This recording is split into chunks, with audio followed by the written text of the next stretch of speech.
Hola, muy buenos días. Mi nombre es Carlos Enrique Maganda de la Cruz, estudiante del Programa Educativo Técnico Superior Universitario en Urgencias Médicas por parte de la Universidad Abierta y a Distancia de México. El día de hoy voy a hacer una pequeña y breve presentación acerca de la inmovilización de fracturas de la asignatura Trauma en Medicina Prehospitalaria 2. Mi docente en línea es el profesor Ian Fabio Baez Wendrel, en el cual voy a estar exponiendo mediante las diapositivas todo lo relacionado con los traumas pélvicos y con los traumas en extremidades inferiores. Dicho lo siguiente, vamos a empezar con lo que es la luxación de cadera. Esta luxación de cadera se define como aquella desarticulación, en este caso del acetábulo, sobre lo que es una cavidad, en este caso la cavidad contiloidea. Lo podemos encontrar en esta parte, lo que es la cabeza de fémur o la cavidad contiloidea. Su etiología parte de los traumatismos y de una tracción muscular principalmente. Se clasifican de acuerdo a la gravedad. Podemos encontrar desde T1, T2, T3 y T4, en la cual T1 es la gravedad más leve, la gravedad menor, y T4 es la gravedad mayor, en donde existe desprendimiento total de todo lo que es del acetábulo sobre lo que es la cavidad contiloidea. Principalmente el cuadro clínico que tenemos aquí es el siguiente. La persona tiene incapacidad funcional para poder caminar. Existe una incapacidad de la movilidad en la cadera principalmente. Vamos a encontrar una deformidad y edematización sobre lo que es el área afectada, y vamos a encontrar alteraciones sensitivas o motoras. En caso de la exploración, vamos a encontrar también una posible lesión nerviosa. El tratamiento prehospitalario de este caso en cuestión, la luxación de cadera, consiste en una correcta inmovilización con una faja pélvica, lo que es el conocido dispositivo SAM. Se puede realizar esta inmovilización y podemos también asimismo realizar el tratamiento farmacológico, en este caso a través de los AINES, como lo es el ketorolaco a 30 miligramos en solución intravenosa. Al hablar de la fractura de pelvis estable, vamos a hablar principalmente, de acuerdo a la bibliografía de la universidad, como aquella en la que los huesos pélvicos sufren pérdida de continuidad, pero no existe un desprendimiento como tal de la estructura ósea de la cadera. Por tal motivo se debe de tener un grato o un alto índice de sospecha sobre lo que son las crestas ilíacas, que son principalmente las zonas donde ocurren las lesiones. Recordemos que encontramos en lo que son las crestas ilíacas también órganos blandos, los cuales pueden sufrir afectaciones en el caso de un traumatismo. Su etiología parte resultado de una lesión de alta energía. Principalmente se puede hablar de dos cuestiones: lo que es un accidente por caída de la persona o un accidente automovilístico. En la mayor parte de los casos sucede por accidente automovilístico en las personas jóvenes y por caída en las personas mayores. Se clasifican en tres grupos: A1, A2 y A3, donde nos dice que A1 no afecta la continuidad del anillo pélvico, como lo podemos ver aquí, en este caso, que sería una fractura de cresta ilíaca. En A2 son fracturas estables con mínimo desprendimiento y desplazamiento de esta. Por lo general esto sucede en la caída de los ancianos, en la caída de los pacientes geriátricos. Y la A3, que es la más grave dentro de las fracturas de pelvis estable, existe fractura del sacro o del coxis, que es lo que tenemos en la parte posterior de nuestro cuerpo. Su cuadro clínico incluye dolor a la palpación de la pelvis, lo que es la inspección general, o en la zona inferior del abdomen.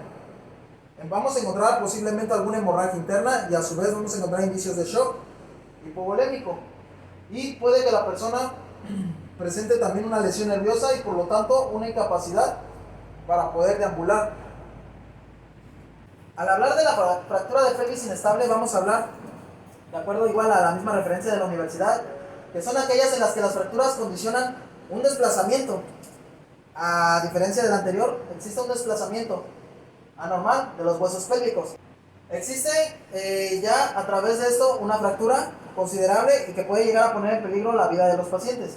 A diferencia del estable, como se mencionó, ocurre un desplazamiento significativo, como lo podemos ver en la foto en cuestión.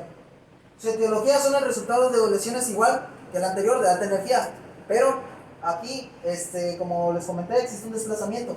Puede ser provocado por una caída de altura considerable o un accidente automovilístico en el cual sean lesionadas una o varias personas adicional al paciente. Se clasifican en 3 grupos principalmente: C1, C2 y C3, de acuerdo a su gravedad. C1 son lesiones unilaterales del complejo anterior y posterior. Existe una luxación y una fractura a su vez de lo que es la zona sacroiliaca, que sería todo esto. Lesión bilateral y un lado vertical, que sería la C2. Existe por lo general un lado que se rota adicional a esto y se vuelve inestable. Y la C3, que es la fractura bilateral, o sea, de ambos lados en cuestión, de lo que es la pelvis, y ya existe afectación en el anillo pélvico. Su cuadro clínico es hemorragia, estado de shock, dolor a la palpación o con ausencia de esta, y la crepitación e impotencia funcional del paciente. Principalmente, la fractura de pelvis estable y la inestable se va a descartar mediante lo que son análisis clínicos o estudios de laboratorio como lo son rayos X. El tratamiento prehospitalario aquí en cuestión consiste en identificar que la persona tiene una sospecha de una fractura de pelvis, ya sea estable o inestable, realizar la correcta inmovilización del paciente y un embalaje a nuestra tabla o camilla. Principalmente, debemos adecuarnos a las condiciones en las que encontremos nuestro paciente para poder evitar mayor movimiento. Se utilizará de la misma manera el dispositivo SAM o el fijador pélvico para poder prevenir más lesiones del paciente. Y iniciaremos el tratamiento farmacológico con lo que son los AINES y las soluciones de cristal, los famosos cristaloides, por vía parenteral intravenoso, con el fin de poder administrar el ketorolaco o el medicamento que nos indique la dirección médica como tratamiento de la analgesia para ayudar al paciente a aliviar su dolor. Hablando ya de extremidades inferiores, vamos a hacer énfasis a lo que es el trauma abierto y al cerrado. Principalmente recordando que son aquellas heridas derivadas del mecanismo de lesión que se transmite de un objeto a una persona y la transferencia de energía derivan en los daños a la piel y a sus anexos, principalmente hablando. Existe la definición propia aquí de que el conjunto de células forman tejidos, los tejidos forman órganos y los órganos forman sistemas, principalmente. Entonces, si nosotros tenemos esta definición bien propia, sabemos que el conjunto de las células van a formar este tejido, que sería la piel, principalmente. Y en esto nos vamos a enfocar para poder identificar las lesiones adyacentes. Su etiología principalmente parte de los eventos traumáticos, lo que son las caídas, riñas, accidentes automotores. Clasificación parte de 2 formas: heridas abiertas y heridas cerradas. La herida abierta vamos a encontrar lo que es la abulsión, la herida cortante, la herida lacerante, las punzantes, que son provocadas con objetos con punta, como lo es un picahielo; las penetrantes con objetos sin punta, como lo son las varillas; la abrasión y la amputación. Y en las heridas cerradas, principalmente con las heridas contusas provocadas por objetos bromos y las heridas por aplastamiento. Los signos y síntomas principales son dolor en la zona afectada, hemorragia, un estado de shock, principalmente en heridas abiertas, impotencia funcional o heridas evidentes. El tratamiento prehospitalario de aquí consiste en hacer una correcta identificación y realizar el protocolo XABCDE de la literatura PHTLS, con el motivo de ¿qué? De controlar el sangrado del paciente. Si el sangrado es examinante, debemos de controlarlo con un torniquete. Si no, podemos controlarlo con una presión directa y una fijación en venda, o con lo que es agentes hemostáticos. Al hablar de luxaciones nos dice que la definición de esta son todos aquellos tipos de lesiones traumáticas en las articulaciones de nuestro paciente. Las articulaciones son estas que tenemos acá, las que unen un miembro con una zona central, ¿sale? Esto deriva de una separación total o parcial de la unión de los huesos previamente articulados. Comúnmente se habla de que existen más en extremidades superiores. Su etiología indica que generalmente son causadas por un impacto de alta energía en la articulación a causa del golpe, una caída o algún otro traumatismo que condicione una hiperextensión. Se clasifican según la pérdida de la relación anatómica. La podemos clasificar en 2: parcial y total. Su cuadro clínico es el dolor súbito, de inicio agudo al trauma previo, impotencia total o parcial en la función motora del paciente y en la extremidad en cuestión, edema en el área afectada, deformidad en la articulación y la pérdida de la sensibilidad de la piel. Serían estas zonas.